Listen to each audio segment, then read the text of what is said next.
Hey, everybody, it's me, Jonathan Millard, the voice of the Vale, and another big hype podcast for you today with my very, very special guest, and I have to say this properly, the Outlaw, Rob Vincent.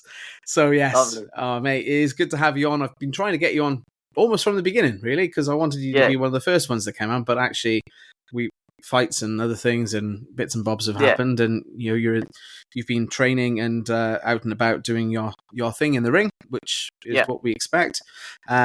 Winning as usual. Another emphatic win just a couple of weeks back. Yeah, lovely. Yeah, it was very good fight. Last fight it was tough one. It was very tough. I caught a good shot in the first round. I was I got my first count because and then when I went back to the corner, I realised I was already 2-3 rounds down, so I had to really step up. And I went back in the old amateur ways and managed to box him off and end up winning. So I had a good comeback, and there's people talked about it and that. And that's what, but entertaining fight nonetheless. Because what I've heard is, again, I haven't really caught up on all of it. I saw some highlights on your Instagram. I think it was your Instagram, or maybe it was TM's. One of them, and I was like, oh, okay. Looked like you had a bit of a good fight, a bit of a tussle, should we say? Yeah. So good. But before you talk about more fighting and where we want to go with boxing, Rob, how did you get involved in boxing? Ask everyone. So how did you get involved? You know what? It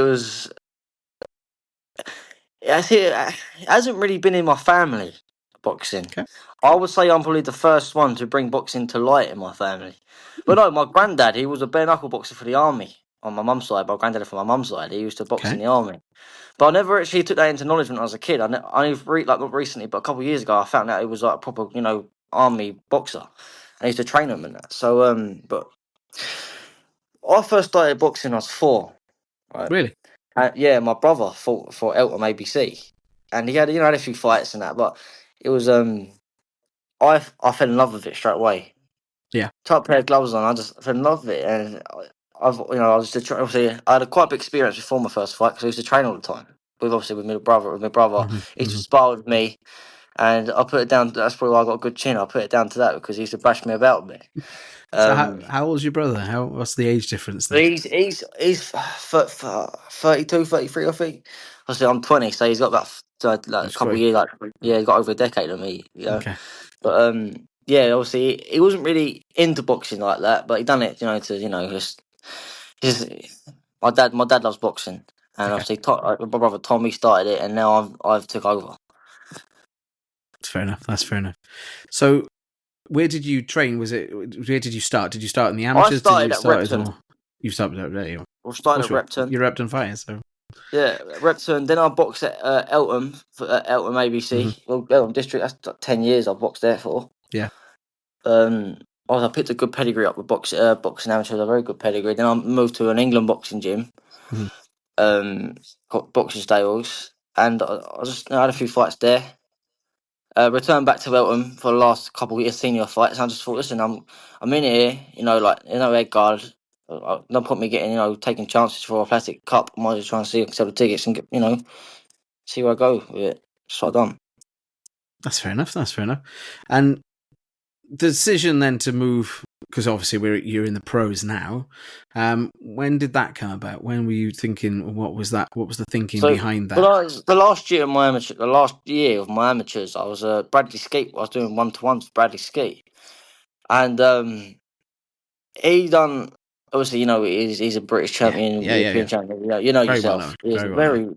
So I took a lot of stuff off him, and I used to video myself what he used to teach me. But I used to go back and watch it to master the craft of my style. Mm-hmm. And when I said, "Look, Brad, I want to turn pro," I said, "Obviously, I've got a big family. I can sell tickets and that. Yeah, you know yourself. I can." Yeah, the crowd that comes out to support you is something else, mate. In fairness, it's absolutely phenomenal. And Brad said, "Lovely." He said, "Let's go." And I thought he wanted a bit more convincing now. And then he thought, "No, let's go." He said, "You're like one of my boys anyway." You know what I mean? So I thought, "Oh, sweet, let's go." So I got an old manager, trained like a good, very hard. My first fight leading up to it, sparring was hard, so I ain't used to the pros. I've just come out of the amateurs. Yeah. I had about 40 amateur fights, so I'm just used to a pop move. These people here was laying on you and draining your energy.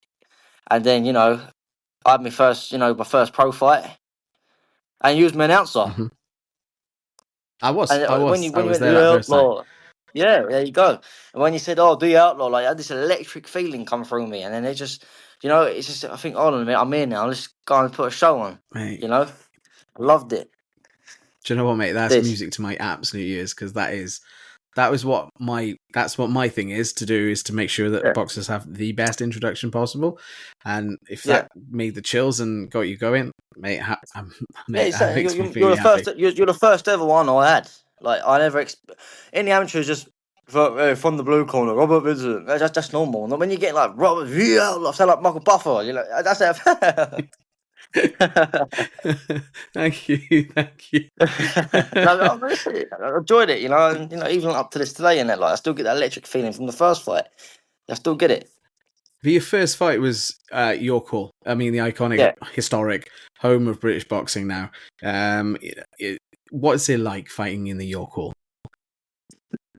I feel like a lot of famous boxers fought there before, and I can name 1,000 to you who boxed there before, and to go back and box there like the other most famous boxers have is I feel like I'm one of the special ones. I've had all my fights at York Hall now. I've had 8. All my fights have been at York Hall. It's true. Yeah. Yeah, so I feel like that's like one of my home. I must be All right. like one of the most active boxers in York Hall. That's what I feel like. I think 8 that's fair fights to like, say. in I 2 think that's years. very fair to say, mate, because you are, well, active as much as you possibly can. Because so how old were you again when you debuted? Because that was I was like, I just turned 18. I just turned 18 on my debut. That's it. Yeah. And then that was Alexander Zeldin, if I Yeah, remember correctly. Zeldin. Yeah, that's it. Yeah. I forget your second one. Casey Bradnam. Brandon, that's it. But then That's you had it, Logan yeah. Palin. Yes, it. Yeah, see, yeah. I know you had Logan Palin, because Logan was, he had just debuted like the night before or a week before up in Birmingham, and he experienced kickboxer as well, Logan. And I thought, this is going to be a bit of a tear up, and you convincingly took him apart in that. And I thought, Yeah. this kid's got something special about him, because he could, to do something like, we're coming with someone like that. I know kickboxing is a different discipline, and I totally understand that it's more controlled to think just with your hands rather than with all the other parts of it. So, but you took him apart. That was your first 6-rounder, wasn't it?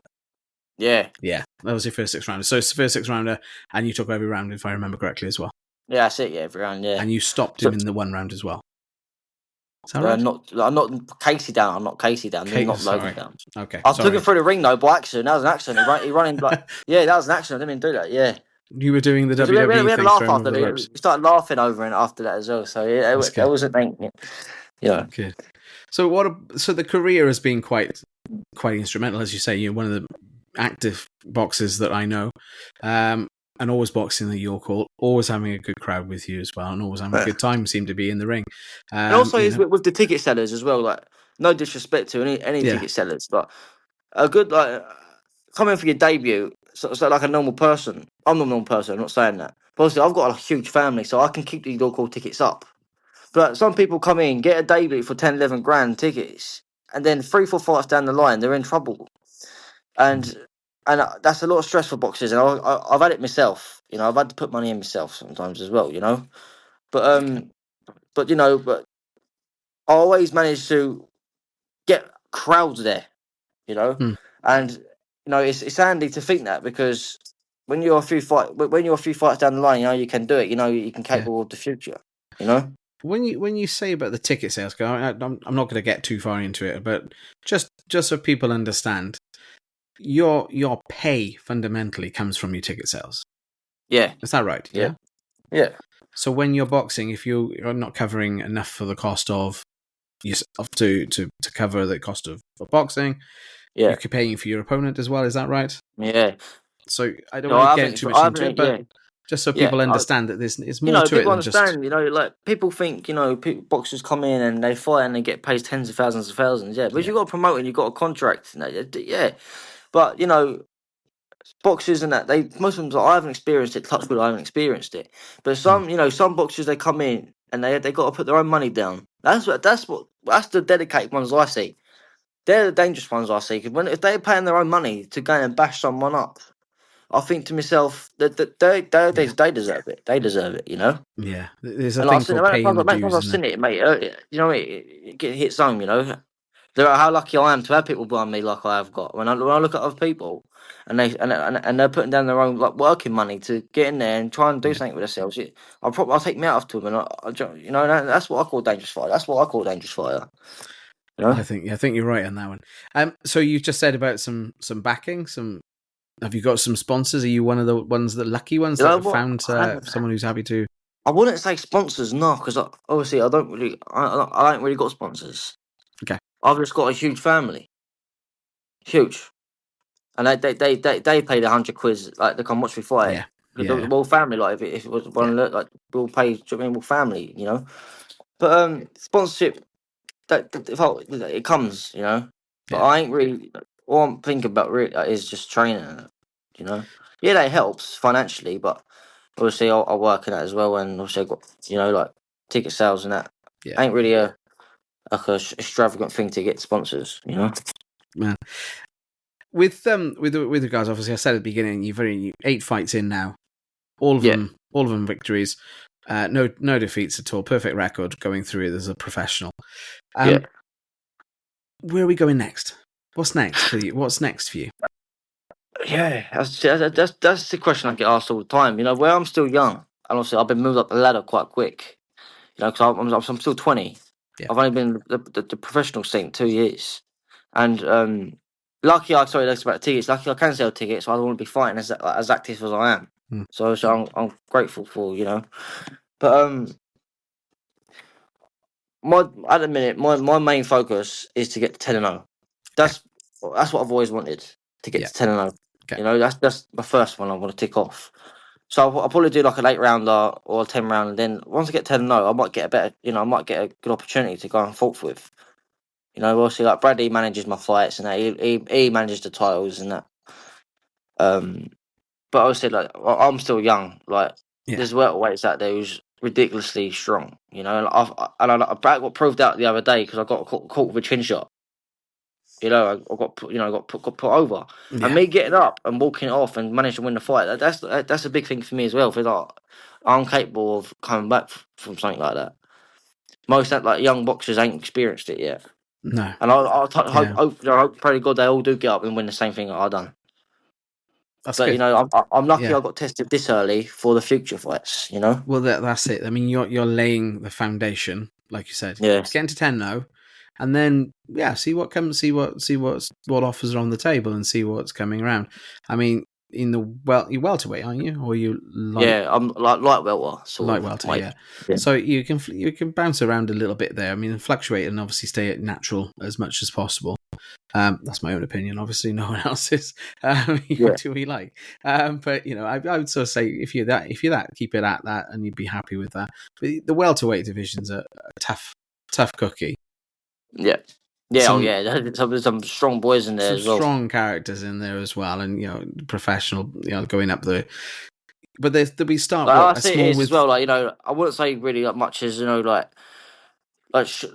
Conor Ben. He's in my weight, and like I'm physically I'm nowhere near as strong as him. You know, but like even like Sean Noakes, he learnt me. yeah Like he gave me learning rounds. He moved me around for my fight, and he's my weight. You know, yeah. I respect the game. You know, and I know where I'm at in the game. You know. Yeah. So maybe the first things would be a Southern title, something like that, just to Yeah. whet the appetite. And I think Yeah. that could be a cracking bite. I don't know who would be up for that. Who would be? I don't really know. I mean, what boys are Yeah, in the I'm not sure. division? I'm not sure in the southern area at the moment. But obviously, you mentioned a few there. There are some great welterweights out there, like welterweight, that you could start to sort of look at Yeah. and think, okay, well, that's fine. Like you say, if Bradley's managing that and controlling that for you, then good on you, and but have that input and make sure. I'm sure you'll have that input anyway, and sort of we've got this opportunity, we've got that opportunity. Maybe beyond the York call. Yeah. Who knows? Are you happy with the York, or would you like that sort of I'd to feel be a away uncomfortable if I fighter? went somewhere else. That's the feeling I've got now. Like if I just went to like fight, like someone just to get 9-0, I would rather it be at your call. Like if I Yeah. can't, I mean, it is what it is. But I've got comfortable at your call now. So is And there everyone anywhere? knows me as well. True. Everyone does know you. Is Yeah. there somewhere? Is there somewhere you'd like? I'd like to fight there. I'd like to do that show. I'd like Yeah, to do. yeah, of course. MGM Grand, Las Vegas. Mate. That's everyone's dream, isn't it? I don't That's everyone's dream, but know. but Wembley for some people. I mean, yeah, Wembley, O2, like, it'll all be good. Yeah, but I've got a but place in my heart MGM. now for your call. But up there, otherwise, if MGM Grand, if someone can, Don King Promotions run up and said, "Hey, mate, we need you to come over." But then we've just had a transatlantic thing with Roy Jones Yeah, Radio. I watched And that. I watched that. did you watch That it? was there was who's the fella? It was the first fight. It was what's his name? It was a tall, like very skinny, muscular boy. I've got his name. He boxed at your calls well with TM14s. Oh, the you mean the British one? Yeah, Was it? Oh, he's the first boxer on. yes, I can He see stopped him. it. He stopped his fella, didn't he? Yeah, yeah. But there was a couple of prelims as well. I watched the prelims as well. Yeah, but But I he was boxed driving. well. I was trying not. I was listening, not watching, because I was driving home. And Yeah. it was 2:00 in the morning, I think, at that time. But I was Yeah, driving home after the I show. couldn't stay up because that same night I was it like was it the same night I was fighting or not? Night was it not? It was streamed live, but the stream, I don't know what the stream happened at the beginning, but it got there, and then it was I was just able to listen to the rest of it. So it was was the week after I thought they done that. I remember yeah, now. I thought it was the week after I thought that. yeah, I because watched a few of them. I didn't do the 28th with you. I was elsewhere, but I was back in the York Hall for the 5th of October with some of the others. So it was good to be back in mix. It's nice to be back in the York Hall. It's always nice to play. Was you Dan Francis was fighting? Devon Miller. Devon Miller. Dan Francis. Don Elton. Francis. Yeah, I think no. I think no. Maybe I can't remember. Yeah. I probably should remember. Sonny Boy Hardy was on that one as well. Sonny Hardy, yeah, he's very good as well. Very good. Yeah, he's been on the podcast as well already. So we're watching his progression. I think again he's one to watch as well. I think like yourself. Yeah, serious. Yeah, 100%. Serious Very boxer. talented. So once we obviously titles, we sort of touched on it a little bit, but is there something that you personally would love to get your hands on? Is there a particular belt that epitomizes for you? I would love to win the British title. Yeah, that's I know world champion or that but my main thing I want to get to where Brad got. I'd like to get where Brad.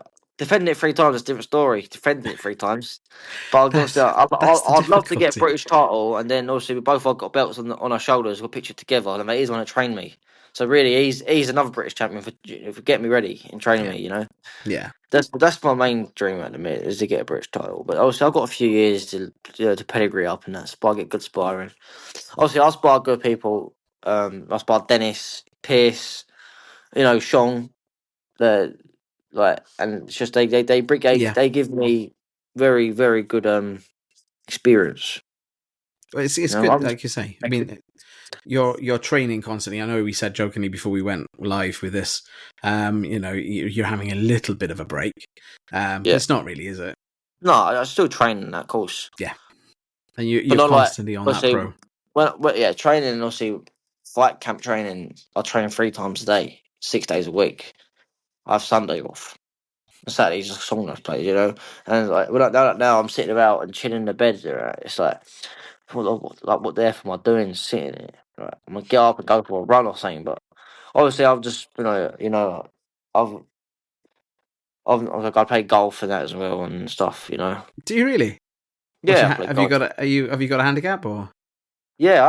All right. So you know about golf? A little bit. Yeah, I play F7. Very good. Much better than me. I'm useless. I used to throw the clubs rather than the balls. So it's that's it. Yeah. But So that's like another sport for me. It's that's that headspace. And that gets you out of the gym and out into the fresh air. And Yeah, exactly. that, you just said that's is that sort of your mindfulness around it, Yeah, that of you sort course. of Yeah, take off your until I miss a birdie putt and I end up beating the clubs up. Sure, that's not supposed to happen, but we all get frustrated with it. I mean, like I say, I used to play. I was really bad with it, so much so that I bought myself all the gear. I had no idea.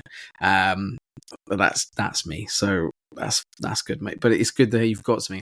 So, do you have? Is there something that is your unique way of, I don't know, preparing for fight or training? You mentioned a couple of different things. Obviously, you do the mindfulness with the golf, and you take yourself out of that, but you're training 6 You times, know what? 3 You times know a what? day. What actually gets me, like, in the mode, believe it or not, is when I sit down and I'll play with my baby. Like, I'll play on the floor with his toys and that, and while I'm playing with the toys, I'll sit there and go in deep thought about the fight. Yeah, I think I'm gonna go and win this for this little chap here. yeah, And the baby pushes me on, like, big time. Obviously, before I had baby, I used to like start overthinking and get myself in a state.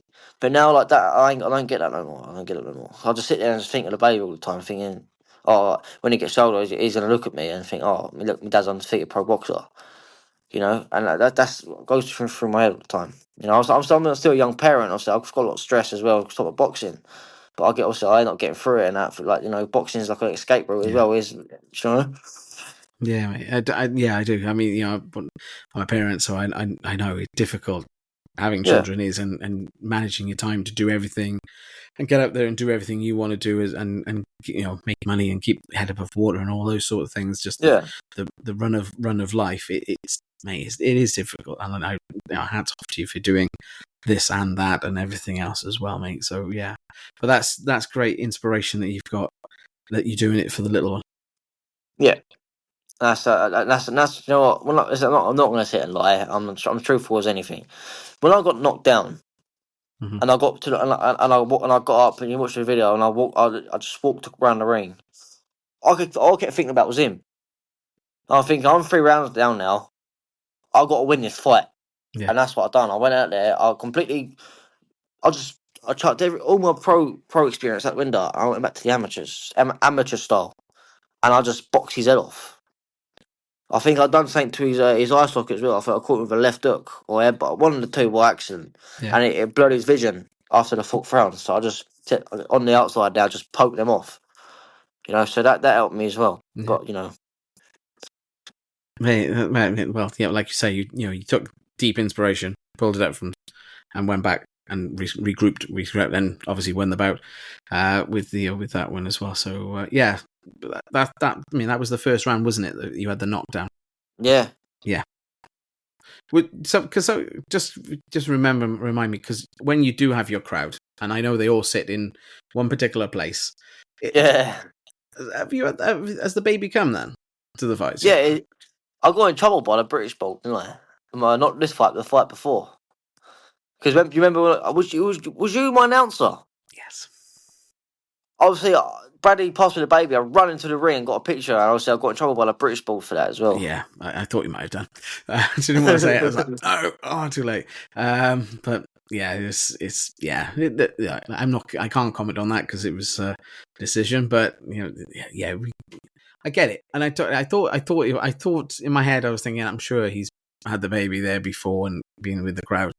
Yeah. And yeah, because we've done that before. But yeah, good. So yeah, so going forward after this, obviously boxing, you're still young, like you say, and I totally understand. 8-0, plenty of road ahead of you, loads of road ahead of you, Yeah. and obviously there's a lot to do and a lot to think about. But I suppose perhaps you haven't really thought about this one. But what would you do after boxing, after you've got everything, you've done everything you want to do in boxing, and what would you want to do? Hopefully by then I'll be a family man and get on holiday every year. But obviously, I know, like, me and my dad, we've got a good business going and that.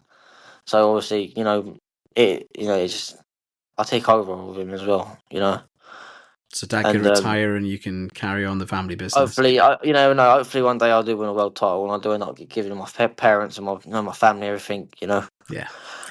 Hopefully it does happen. But if it don't happen, then I've got 100 things to fall back on anyway. Well, I mean that's something. But like you say, if you want to do it, if you believe it, you can achieve it. Totally and utterly believe that. I take that from a friend. And she used to tell me that all the time. If you believe it, you can achieve it. And if you want to do it, you will make it happen. No matter what. You will find a way, like you say. The ones that are dangerous are the ones who put themselves into it, focus on it, and get it done 100%. Like I said, when you got when I was getting weighed in and that, it's like I heard one of the promoters said to a fellow, "Oh, mate, you ain't really going to get paid like this time." Man said, "Oh, sweet." He went, "No worries," and he went in the ring and stopped the guy in first round. So I thought, "Fucking hell!" This guy ain't playing. Yeah. Well, that's good. That's good. So so family business moving forward, and that may be what happens afterwards. But let's focus on getting that world championship first and foremost. Yeah. Okay, cool. We have a little bit of a tradition. I think if I wrap it up at the end, sort of thing, what we tend to do is do a little rapid fire with you about different sort of styles and stuff like that. Sound fair enough? Yeah. Yeah. Okay. So the first question: Southpaw or orthodox? I'm Southpaw. Body shots or head shots? Body shots. Are you likely to more train alone or with a partner? Alone. Are you an early bird or a night owl? Night owl. Heavy bag or speed bag? Heavy bag. Oh, I thought you were going to say speed bag. Don't know why. I just thought you were going to say speed bag. Underdog or favourite? You've got quite fast hands. That's what I was thinking. Anyway, underdog or favourites? Sorry? Underdog or the favourite? What, me? Mm-hmm. Which would you rather be? I'd rather be an underdog. Okay. In the gym or out and about? It's a trick question. In the gym. In the gym. Shots, short and powerful punches or the long technical punches? Long technical. I think you explained that one or reasons why. Fight dirty or fight clean? Fight clean. The loud crowd or a very quiet atmosphere? I'm sure you've experienced both. Loud crowd. Quick knockout or the strategic win? Strategic win. And a hypothetical question: AJ or Fury? I was leading towards AJ a couple months ago, but I'll go Fury. That's only because you just watched his last performance, and he wasn't. Wasn't what I thought he was back to the old, 2015. I got a quick question for you. Go on then. Has anyone ever answered, like when you said fight dirty or fight clean? Has anyone ever said fight dirty? Yes. Really? Mm. Oh, what? You'll have to listen to the podcast to find out which one. But someone has said they would fight dirty if they needed to. Oh, fair enough. I think I kind of get it at the same time that if you're in the mix and it's starting to break down and it's become a brawl rather than a bout. Yeah. Understandably, you're going to dig deep, and you're going to do what you need to do to get the fight win. And if that means being a little bit naughty, then you've really got to be naughty, ain't you? Maybe. I understand. Yeah. I won't tell you who. You'll have to go back and listen. Everyone like, let's go find out who it was. But it's definitely someone whose podcast has already gone out, so it's definitely out there in the atmosphere. Lovely. I'm gonna give it a watch. I'm intrigued now, so I'll go have a look. I'll see all the stats go up now because of you. Thank you. When are you? Do you know when you're next out? Have you been sort of talking to Bradley about that? March time, hopefully. Yeah. Christmas off, relax off now after the summer off, and then back into it in the spring. I like it. Yeah. Hopefully catch you up before that though. Because I'm up in London for a few things, different things. Hopefully catch you up at one of those shows as well. And who knows? Hopefully, I'll be the announcer for your 11th bout in the York Hall. I'm hoping you'll be my 10th one. Because then you're there for my first, and then you'll be there for the 10th. That would be awesome. Oh, actually, that'd be good. We'll make sure that happens. Let's try and make sure that happens. I'll ask the promoters. They're good guys. They like us, so they like us, fair enough. So we can't argue with them on that one. So excellent. Well, ladies and gentlemen, how do people get again? New favorite boxer? how do people get in contact with you? What do they need to do to find you? Give me Well, socials. Give me socials. Or I'm on Instagram. Got a good few followers as well. Instagram, Facebook, obviously Snapchat's private. But Awesome. Instagram, Robert Vincent, 19 or 21 of the two. And that's it. Same as Facebook. I'll put the link in the bio for you as Thank well you. as your Thanks, box rec, Thanks, John. which records, so people can follow you and like and subscribe to the Thanks, podcast John. as well if you've enjoyed listening to this today as well. But Rob, thank you very much. All the Ladies best, and mate. gentlemen, Thanks one for more that. time, Appreciate it. the Outlaw, Rob Vincent. Whee! Hey, I hope you've enjoyed this podcast. Please don't forget to subscribe and like this and follow this on all of the platforms that you're following your podcasts on, and keep it locked in for every Tuesday at 12 o'clock. We'll be launching a new podcast. So keep it on the Big Hype Podcast.